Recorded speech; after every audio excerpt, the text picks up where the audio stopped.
Hey, sixth graders. I wanted to show you another problem before you do your unit review. And I thought this problem is similar to a lot that we've worked with in moving straight ahead. So number 40 on page 106, it's in H4. Basically, it's a problem where you need to solve to find the point where two equations are equal, or when two lines intersect within a graph. So here's the problem. Terrence and Katrina share a veterinary practice. Basically, they own a veterinary clinic. They each make farm visits 2 days a week. They take cellular phones on these trips to keep in touch with the office. Terrence makes his farm visits on weekdays. His cell phone rate is $14.95 a month plus 50 cents a minute. Katrina makes her visits on Saturday and Sunday and is charged a weekend rate of $34 a month. So she doesn't have any minute per minute charges. So first, let's make equations for both. So Terrence has this $14.95 plus the 50 cents per minute. Whereas Katrina, she just has $34. All right, so those are their equations. That's part A. Part B. Is it possible for Terrence's cellular phone bill to be more than Katrina's? Well, I guess that all depends on how many phone calls Terrence makes. But if Terrence made, let's say, 50 phone calls, that would 50 times 0.5 would be $25, plus another $14.95 would get Terrence to $39.95, which is more than that. So it just depends on how many phone calls he makes.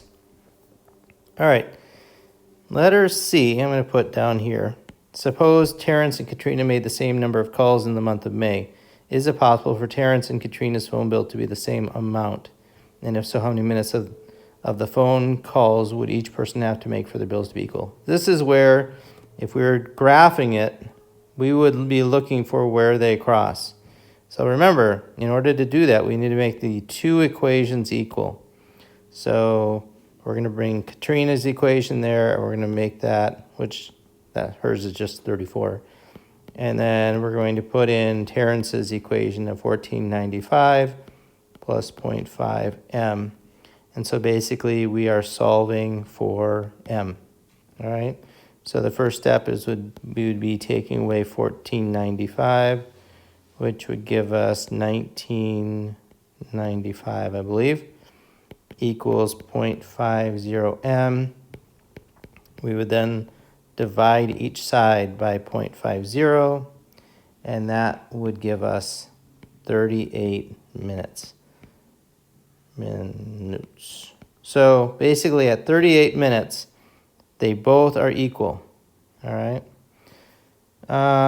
Letter D, Katrina finds another phone company that offers one rate for both weekday and weekend calls.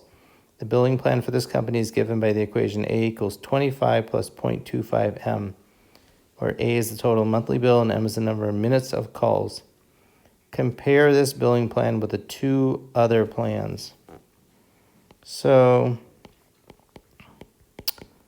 it looks like this one is cheaper in terms of the per minute call compared to Terrence, who's paying 50 cents, even though she pays more to begin with. It would really depend on how many phone calls she's making, right? Because before she's paying only $34. So if she's making, say, 10 calls, she might be better off. But if she makes a lot of calls, it's probably still cheaper for her to do her $34 a month plan. All right, that's it. We'll talk to you later.